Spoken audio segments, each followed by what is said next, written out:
Happy Halloween, my friends, and welcome to this week's bonus video. So I will have a video. I will have a video also on Friday, but today I wanted to share with you a little spooky, scary story time.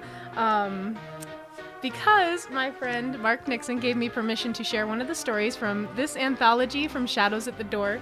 Hashtag not sponsored, I'm just a huge fan.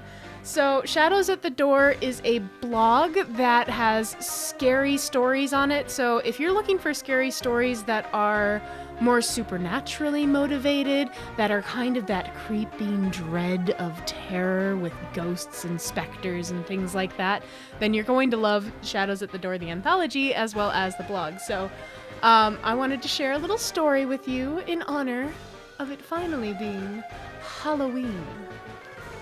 So sit back, relax, and stave off the trick-or-treaters while you listen to Quem Infra Nos. A single chime pierced the ambient noise of the so-called quiet carriage as a smothered voice informed the passengers of their imminent arrival at Durham Station. Chinnery carefully closed his paperback and placed it into the leather satchel nestled between his feet. Through the window, the racing of the terraced rooftops began to slow. Beyond the cobbled streets, church towers, and meandering river, Durham Cathedral stood proudly looking down upon the town while its Gothic spires climbed up into a dull and almost completely white sky. It was huge and dominating in its majesty. Chinnery rubbed the condensation from the window and stared at it, almost hypnotized. It stared back at him. He eventually left his seat and patted down the creases in his trousers. He felt the train come to a stop, causing him to sway forward in perfect sync with the rest of the standees. The cold was waiting for him outside, and he maneuvered his way to the exit. The doors hissed and rolled open. Chinnery hung back until the flow of the departing passengers had ebbed and stepped onto the platform. The crisp air rushed to him, quickly wrapping itself around his body and settling deeply in his chest. He was barely through the barriers when the conductor's whistle heralded the train's exodus to its next stop, Newcastle. His business, in fact, lay there the next day, but so rarely was he called up north that an irresistible opportunity to explore had presented itself. After all, his last visit to the northeast had ended in a sleepless night in a damp room opposite what must have been Newcastle's most popular kebab house. Chinnery accepted as many speaking engagements as he could each year, adding a comfortable supplement to his modest income, and he preferred to bill the hosts the next day as opposed to being assigned accommodation. Trains had always been his preferred mode of transport. He could enjoy the lack of phone signal for a few precious hours and would often find himself gazing out of the window, a window seat being his only demand when traveling. These moments allowed him time to process his thoughts, and after all, he'd had some of his best ideas on trains. Had it not been for an unusually laborious train journey to Cardiff in 2006, he'd have never concocted a credible way to kill one of his longest-suffering protagonists. Having never seen Durham beyond fleeting glances on his way to other destinations, Chinnery had always imagined that it must be a far more civilized place than its neighbors. The students alone would no doubt be better behaved. An afternoon in the historic city would serve him quite nicely, followed by a stay in a hotel room that was typically still £20 away from maxing out his budget. He quickly came to love the place, its narrowed, cobbled alleyways and ancient stonework, and how the old buildings looked as though they'd been reaching for each other over the last 100 years, the window panes warped from the strain. Chinnery's only problem with the city, he soon realized, was the endless rise and fall of narrow streets.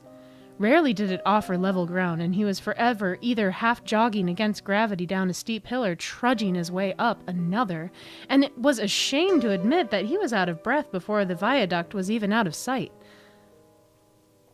Unfortunately for him, the cathedral stood atop the highest of these points. The streets began to taper as he neared the grounds, and after one final desperate summit, he reached the Palace Green, the grassy tip of the peninsula that lay before the cathedral. For a moment he stared up at the old masonry in silence. Though magnificent, it looked almost to suck in and dour the light rather than casting out its once resplendent colors. It now looked very much different than it had from the train windows of so many journeys gone by. He ambled slowly around the verdant area. The smell of moist earth was strong. a reminder that the damp and the cold air would surely take its toll unless he went inside soon. The cobbles soon gave way to pavement, and he passed the surrounding gravestones. He began to feel as if the cathedral was growing in size. It practically rose with his every step until the towers themselves loomed over him. No longer the mere backdrop to the city, the cathedral was an architectural colossus, ready to completely envelop him. One of the main doors stood open. On the other was a bulky and grotesque door knocker, an unsettling bronze cast of a lion's head with a large, hollow eyes above a series of wrinkle-like lines to the side of its very human nose. In its large, toothed jaw, it gripped the knocker itself. The gargoyle's very presence looked alien upon the huge wooden door, and though its accompanying sign referred to it as the sanctuary door knocker, it seemed more frightening than comforting. Why anyone would feel at ease gripping the handle of the dreaded thing, Chinnery had no clue.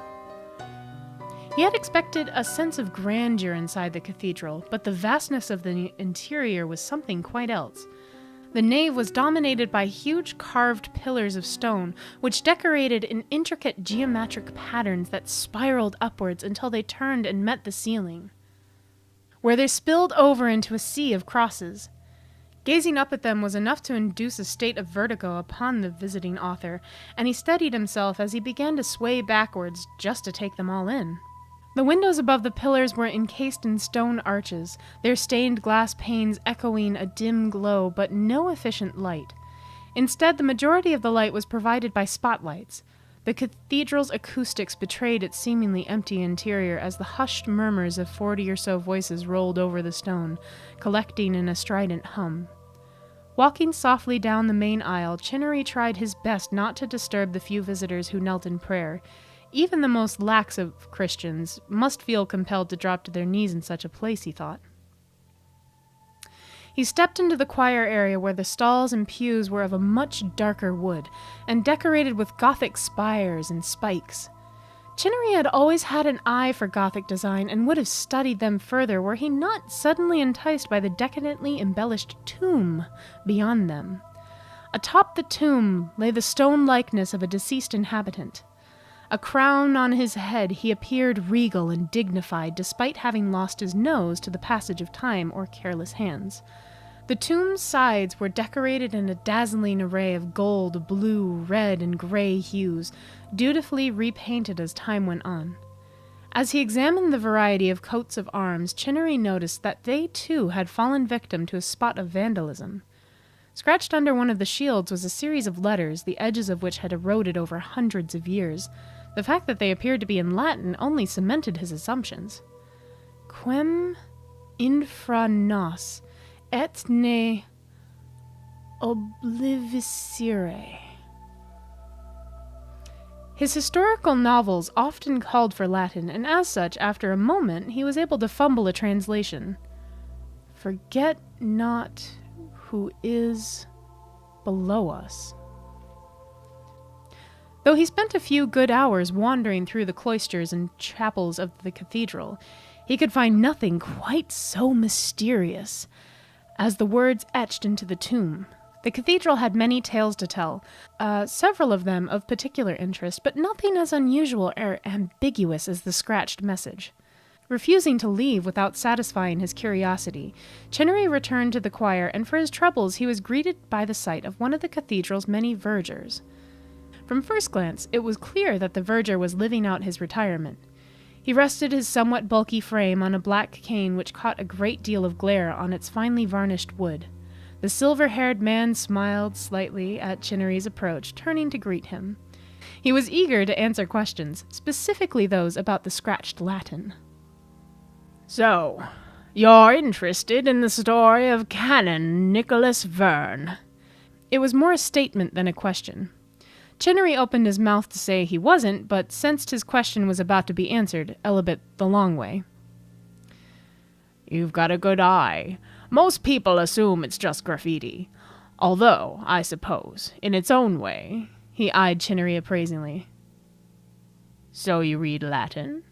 I dabble, Chinnery answered honestly. The verger smiled, satisfied, and then turned to the tomb.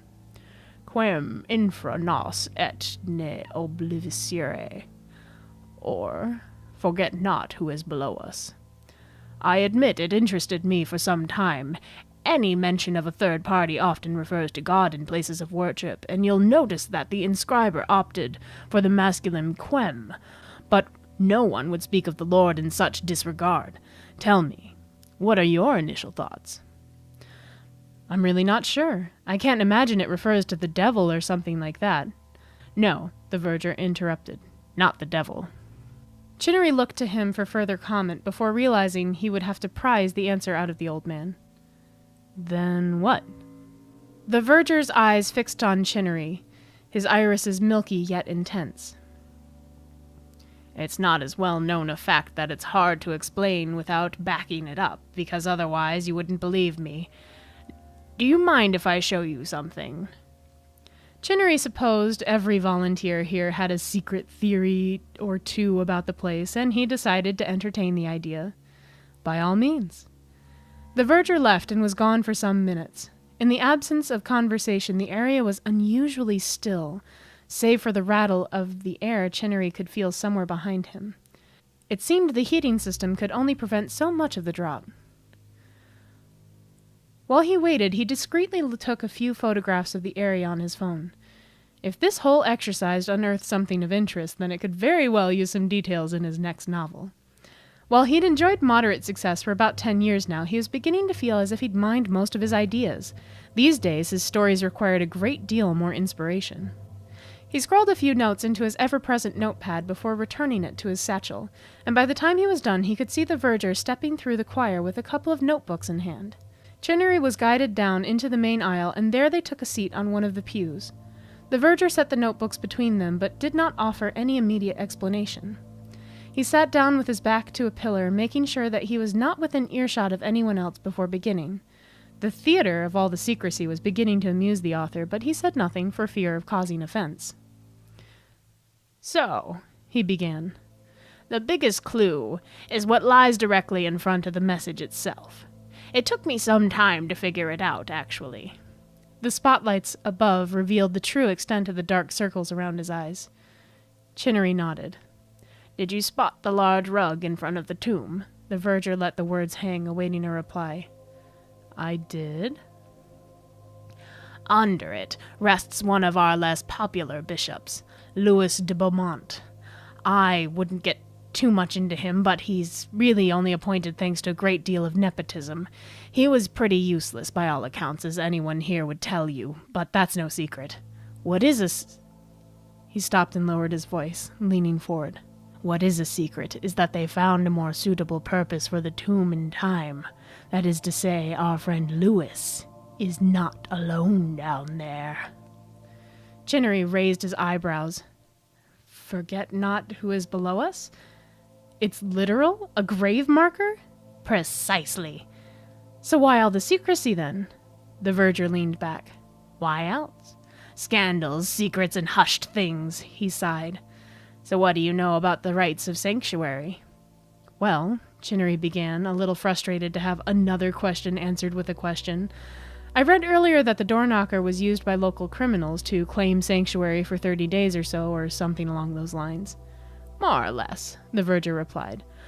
Only the most serious of crimes, though, for it was common for thieves and murderers to reside here for a spell, only to be shipped off to pastures new once they received their forgiveness from God.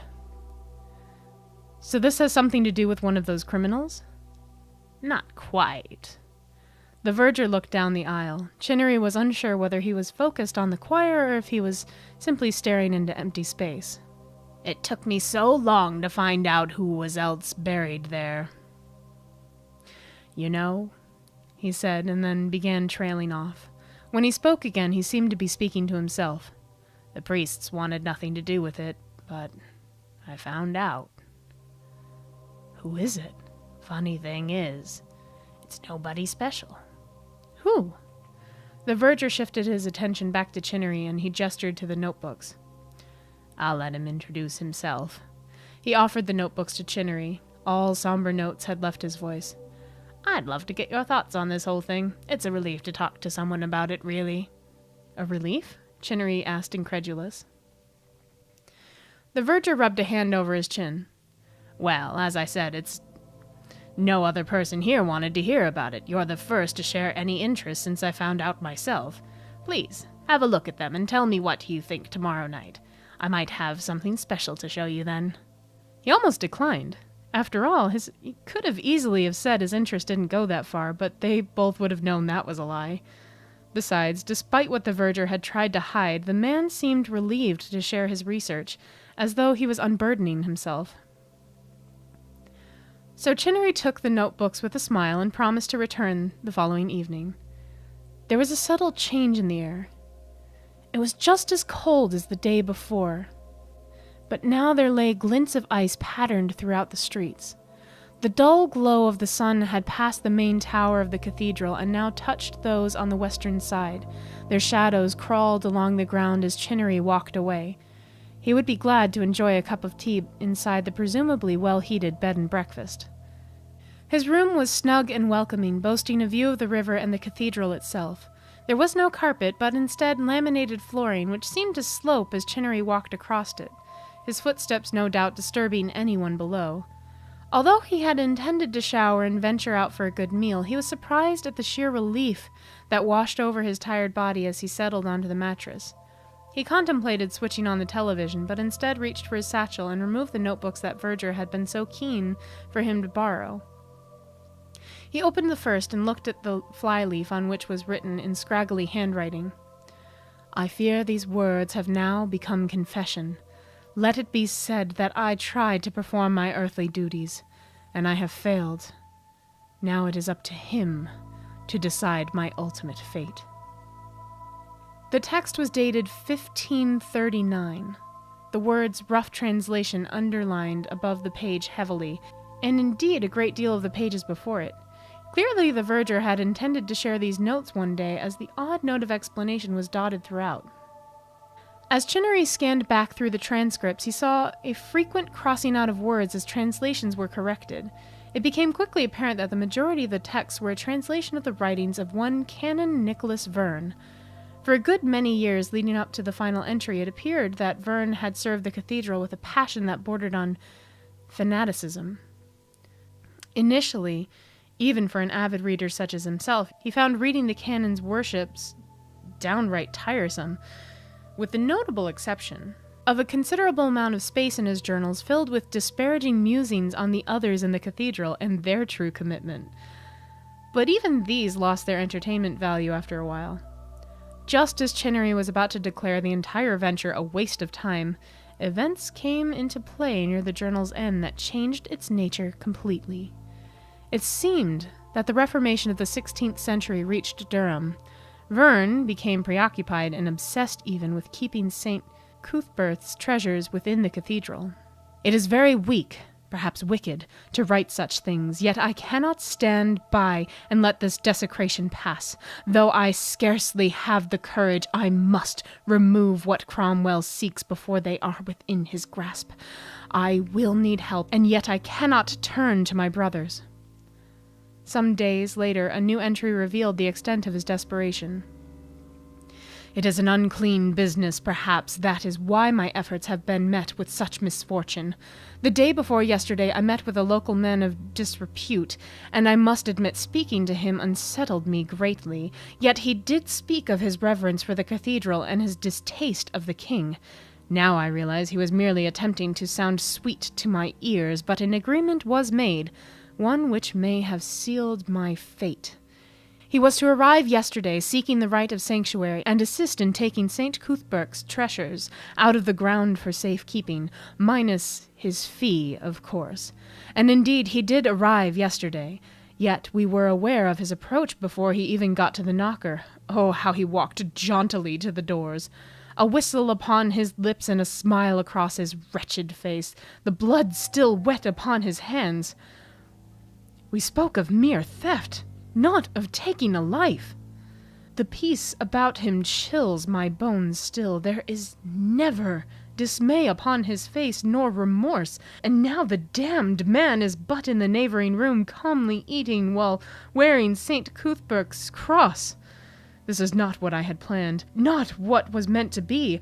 I grow tired of seeing the scoundrel lurk the corridors. Forever he is gleaming, waiting for his moment. I can hardly stand it. Suppose I were to go away from here. Surely I would be hunted once they discovered the truth. Yet to leave without Cuthbert's treasures would defy the purpose of these events. No, I must endure. Surely this is but a test. A later entry was marked with a notebook with a folded corner. Morning, noon, and night I am haunted by the fear that the Lord will witness my fall before the deed is finished. The criminal has vanished from this place, a betrayer forevermore, and so I am alone in my endeavors now. Once today I ventured into the cloisters. The eyes of my brothers were upon me. Without parting their lips, they told me of their knowledge, of their judgment, as if they had the right. Curse my brothers for this! Curse their wretched souls! For this entry, the verger had underlined the words curse in indentation so deep Chinnery was amazed that the page hadn't torn. A few turns of the page later, Chinnery came across the final entry which he had first seen upon opening the notepads. The confession. On the opposite page, the verger had gone on to write the probability of the events that followed, but one certainty was recorded. Canon Nicholas Verne was hanged by the authority of the Crown on the 2nd of March, 1539. The execution was performed outside of the grounds of the cathedral, presumably after he had attempted to escape with the treasures in hand. Verne may have damned his brothers at the cathedral, yet they thought enough of him to bury him with the existing tomb under the cathedral choir, despite his desperate transgressions, despite his curses. Quem Infra Nos est ne obliviscere, Chinnery whispered. It made sense to him now, and he began to feel rather pleased that he had not relented in his curiosity. Nevertheless, as the end of the night drew near, his need for full closure grew more and more acute. As no answers could come until morning, he put the notebook aside and instead reached for his own notepad and began to jot down the basic details of his new discovery. It occurred to him that when he opened the floor to the questions at his talk tomorrow, someone would inevitably ask him where he got his ideas. Usually he answered in a coy smile and offered a polite anecdote, but right now he was experiencing exactly what they expected. A plot practically falling into his lap. A few name changes here, a sexy affair thrown in there, and he was just about had the beginning of a new novel. However, despite his enthusiasm, the words on the page began to blur, and no amount of eye-rubbing could alleviate it. Although he was not aware that he was falling asleep, it wasn't long before Chinnery had slipped into a dream.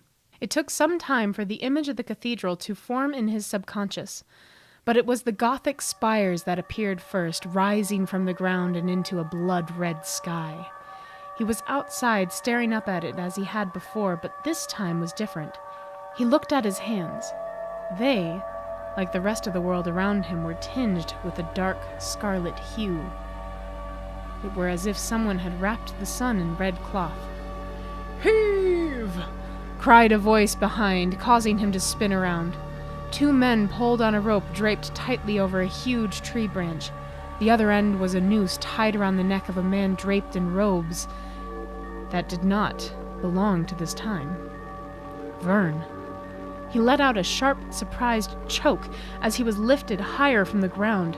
His arms flailed briefly before he focused his efforts and reached for the rope around his neck, but his attempts were useless, and after a while his arms lost their strength and fell to his sides. But the poor soul was not dead yet. "Heave!" repeated the voice, and this time Chinnery noticed a third man clad in armor some feet away from the tree. He looked remarkably like one of those characters from his books. The two men tugged on the rope again, one allowing his entire weight to pull on it as he lifted his legs out from under him. Chinnery looked back to the disgraced canon, and was taken aback to see the dying eyes locked directly onto his. Verne's eyes bulged out of their sockets, and even in the red tint of the unnatural dream world, Chinnery could tell the man's eyes were in their own deep shade of crimson. He felt accused. The hate in Vern's eyes was unbearable. The man had served his god, tried to protect his temple, his saint, and what had been his reward? An agonizing death. Somehow, Vern seemed to blame him. "I'm sorry," Chinnery said. In response, Vern slowly opened his mouth, but only a rattle of a choke was heard. The sound was so terrible, so drawn out, that Chinnery flinched and covered his ears. And then the body was limp, the eyes wide open. Chinnery woke abruptly, convinced somebody was in the room with him. "Hello?" he called. No answer. The wind sighed through the trees outside of his window, rustling the leaves softly. He pushed his glasses up his nose, having fallen asleep without removing them, and outside he saw the branches wave at him. He sat up, shaking slightly, and walked to the window to draw the curtains. Through the movement of the branches, he saw the tip of the main stone tower of the cathedral bathed in spotlights. The beams seemed to allow the stone to glow, and although they weren't red, the windows and archways did not catch the light, and he found the blackened features disquieting. The shadows gave the tower life, a face, and Chinnery felt the eyes looking right at him. Some minutes later, he had returned to his bed and lay facing the wall opposite. The duvet was now wrapped tightly around his legs, and he shrunk into it. He surveyed the blurred vision of the room, unable to understand why he felt the sensation of eyes upon his back, but the room was quiet and he was very much alone. He lay still, allowing himself to go limp, and if he did dream again that night, he was not aware of it come morning. Chinnery awoke the next day to the sound of bells pealing out of the central tower. He pondered the unease of the night before, and his now alert and rational mind could only recall an imagination running wild. His trepidation of returning to the cathedral now seemed downright silly. Things in dusk or by lamplight can take on a sinister tone, but in the brightness of day he felt completely comfortable. Indeed, now the cathedral seemed positively welcoming and ready to give up its secrets to those that were clever enough to look for them. The impulse, of course, was to return there right away, but he was committed to his engagement in Newcastle, and he was nothing if not professional. If he cancelled at such short notice, his reputation might forever be tarnished, and for what? A gander around the cathedral, some research, and possibly a spot of writing? Hard to explain that to anyone, never mind the event organizer. No, he would honor his commitment and return later that day. His original itinerary had not accommodated a return trip to Durham, and after his talk was over, he was to train back home. Instead, he decided that he would simply get off at Durham and foot the additional ticket at his own expense later. Yet, even after arriving at these new details, the talk still felt very much like an inconvenience. It's not that he didn't enjoy public speaking. Quite the opposite, in fact. It was so rare for inspiration to come and figuratively smack him in the face. Better still, it would be quite a treat to write an introduction to this hypothetical new novel with the origins of how it came to be, how he unearthed the secret of Durham Cathedral. Although he hadn't quite done that, had he? He still needed to confirm some facts and perhaps look at the original manuscripts himself so he could justifiably say he'd done all this on his own. And, more importantly, there was the doubt that Nicholas Vern really was buried in the already occupied tomb. It wasn't exactly important to his fledgling story, but he sought closure. His initial frustration was later exacerbated when he was introduced to his audience as Britain's answer to George R.R. Martin, a frequent comparison that he felt was hackneyed. He felt more people only seemed to know authors whose work had been adapted for screen. The audience also seemed destined to try his patience, comprised mainly of writers, and the post-speech questions consisted of variations of how they themselves could secure their own agent, eyes glistening with the hope that they were on the verge of uncovering the industry's big secret. So when the last of the books had been signed, it took Chinnery less than 20 minutes before he was back on the train to Durham. When the train arrived at the platform, it was 5 to 4, and the night was settling in. In the end, his late arrival at the cathedral was almost perfectly timed, as he appeared to be the only public visitor at such an hour. Inside was all light and shadows, and the voices of a choir filled every corner, enchanting even his own cynical ears. He caught sight of the familiar verger walking a priest out of the building, and so took a pew to admire the performance while he waited. The choir consisted of students who rested their school bags against the stalls. Although they sounded magnificent, a man-child of a conductor stopped the students frequently to give instruction and to chastise. He was incredibly well-spoken, and Chinnery surmised his harsh treatment was payback for all the lonely years in public school. Eventually he relented and allowed the choir to sing 2 hymns uninterrupted before they bowed, and he gave their permission to leave. Chinnery smiled at them as they passed. Mere minutes passed before Chinnery grew impatient for the verger's return, and he made his own way to the hidden tomb. As he stepped onto it, he felt something quite strange. A chill suddenly set upon his shoulders, as if something had sucked the warmth out of the air. He became aware of the draft he had experienced the day before, ignoring it as an ordinary thing. He discreetly shifted his shoe to catch the corner of the rug and lift it, but the thin, dusty thing seemed stuck to the marble floor. "Are you down there, Mr. Verne?" Chinnery half whispered. He was not aware of his intention to speak until he had done so, but in response came a gruff voice behind him. "Excuse me, sir, but the cathedral is closing now." A tall porter in his late 20s stood apologetically as he noted Chinnery's startled expression. He was interrupted by the sudden approach of the verger, who moved with such speed that it seemed as if the cane was hardly needed at all. "It's fine, Philip," he said, somewhat out of breath. "This gentleman is with me. You get yourself away." The porter seemed to consider this instruction before nodding. They both watched the porter walk away, and when he was out of earshot, the verger spoke. "Poor man has a pregnant wife at home. He doesn't half panic about her." "Wait, he's just leaving us here?" asked Chinnery. "Only for a few hours. I said I'd watch the place for him." "Really?" Chinnery remained unconvinced. Safeguarding a cathedral was hardly covering a shopkeeper's lunch break. "You work here long enough and they allow you a great deal of trust. It's far easier for them to allow me a bit of responsibility than to do things properly."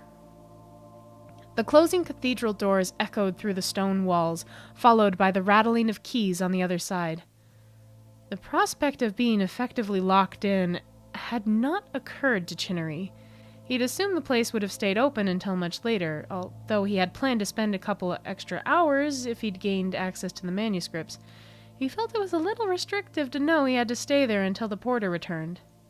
He looked down the nave, and despite the presence of his companion, he felt incredibly small and isolated. "See," the verger confirmed. "Just the 2 of us. So, tell me, good sir, what did you think of my research?" Chinnery put aside his anxiety and swung his satchel off his shoulder and gave him the notepads. "You know, I was surprised," he replied, immediately regretting his choice of words. It was true, he hadn't expected the verger to be so learned. I mean to say, that is to say, I hadn't expected such a scandal." The verger laughed. "No, not what I expected either. I mean, usually the church's idea of a scandal is an illiterate bishop or 2, but this is something else." With a wry smile, the verger tried to offer a gesture that made it seem as if the idea had just struck him. But the man was evidently a poor actor. It was clear he had been leading to this moment since the author first approached him. "So, what do you say?" he muttered, nodding his head in the direction of the rug. "Shall we have a look?" There was silence for a while between them while Chinnery considered the question. Somewhere, far off, an owl called into the night. At last, Chinnery decided to call the man's bluff. "You must be pulling my leg." "I wouldn't dream of it." The reply didn't miss a beat. "This is what you wanted, isn't it?" Chinnery looked down at the marble floor and followed its green patterns until it reached the rug. "Well?" After a deep breath, he made his decision by asking himself the following question. Would he regret not doing this? The answer was an emphatic yes. "I suppose I've come this far," he said with a shrug. "Excellent," responded the verger. He immediately ushered Chinnery towards the tomb, completely in control of the situation. In the dead of night, every sound within the high stone walls had its own resonance, and the tapping and squeaking of their shoes seemed impossibly loud in the silence. The author squatted and managed to get a decent grip of the rug, lifting it up. Underneath lay a relatively new and rather large piece of plywood, which was bolted to the ground with large golden screws, and as Chinnery began to roll the incredibly dusty rug up, which felt like it could snap, it was that old, it became apparent that the wood covered the entirety of the tomb. "Health and safety," insisted the verger. "The remnants of the brass around it are quite uneven." Somehow, Chinnery doubted him, and had his curiosity not rewarded him so well so far, he would have replaced the rug and demanded to leave right then and there. The chill bellowed through the cathedral once more, strong enough this time for Chinnery to actually hear it pass by. In his peripheral vision, he noticed the verger take a step back. "Gets pretty cold in here, doesn't it?" "It does," said the verger, clearly preoccupied. "Here, you'll need a screwdriver for those." And quickly, he took his leave. He wondered if the verger was having second thoughts, and as he waited, he looked up and glared at the stone faces in the walls as they looked down at him. Manipulated by the shadows, their smiles seemed downright malevolent. Eventually, they won the staring contest. The breeze became an outright gust as it funneled through the tunnel of the choir aisle, and he began to wonder where exactly it had originated. He turned his face away from it just in time to see the candles down by the pews snuff out. He swayed on the spot, so strong was the pressure, and then another sound could be heard among the wind, a sound that began to make Chinnery feel very uncomfortable indeed. A soft whistle seemed to emit through the aisle, and it took a moment to locate the noise at the organ pipes that surrounded him. Whispers of their tones escaped as the air rattled them to life. The tones were fleeting, and the wind began to die, moaning past him until it had become a sound so unlike the wind, a sound so desolate to his ears that he wondered if he could stop himself from calling out. In the gust's dying throes, the vision of the canon's body hanging from the tree rushed back into his memory. "Jesus!" he exclaimed. He looked up and noted one of the many crosses above him. The blasphemy was not lost upon him. Some minutes later the verger returned, himself looking a little paler than he had before. "I heard the wind," the verger stated, an explanation that fell uneasily on Chinnery's ears. He passed him a simple, flat-headed screwdriver. "That's the best I could find." Chinnery took it, considered asking if they were both sure they were comfortable doing what they were about to do. But before he spoke the words, the idea of backing out now seemed as alien to him as excavating a tomb would have done yesterday. Even in this brief moment of deliberation, he saw the signs of frustration appear on the verger's face. As such, he got down on his knees in front of the plywood. "Well, the screws don't look too tight, and besides, there's a couple here that seem to have come loose on their own anyway." Had he have turned around, he would have seen the panic dawn on the verger's face as he took a step back. He expelled little effort unfastening the screws, yet the beginnings of sweat had somehow appeared on his brow by the time he came close to finishing. Something felt wrong, and his resolve began to waver. But something at the back of his mind was urging him to hurry. He turned to voice his concern to the verger, but noticed he was gone, no doubt in search of better tools on the porter's office. Chinnery waited for his companion's return, desperate for an excuse to stall his curiosity. Then, looking back down at the tomb, he shook the last glimmer of sanity from his mind. Just one little look. He worked his fingers under the tip of the wooden panel and gingerly lifted it up with a grunt. He saw some shapes in the darkness of the tomb, which he guessed would be about 4 feet or so deep. Shifting to move his shadow out of the way, he peered into the blackness and allowed his eyes to adjust when he saw something that made him quiver. Something lay in the tomb. Chinnery had expected to see the remains of not one but 2 men, but something inside seemed to heave and shiver. Could it be rats? His body began to stiffen at the thought. The idea of such things seemed mere feet away from his flesh was repulsive, and he listened. Perhaps there would be the telltale sound of squeaking, but no such noise came. Instead, the movement below was that of a shuffling of something, of bones rattling together. Just as he began to wonder if he had disturbed the remains somehow, A maligned image of a hand rose quickly from the darkness and landed with a tight grip around his ankle. Chinnery screamed. The hand could not have possibly belonged to something still living. The skin was no more, and the muscles withered and so thin that the bone underneath had begun to pierce it. Yet it gripped so impossibly hard, with the strength of a man twice Chinnery's size. In his attempts to kick off the ghastly hand, he fell backward, letting go of the panel. It didn't land loudly on the stone as it should have, but instead hit something softer. From out of the tomb, a terrible figure emerged. It crawled along the floor, squeezing itself from under the wooden board. The sound of its remaining ribs scratched along the marble.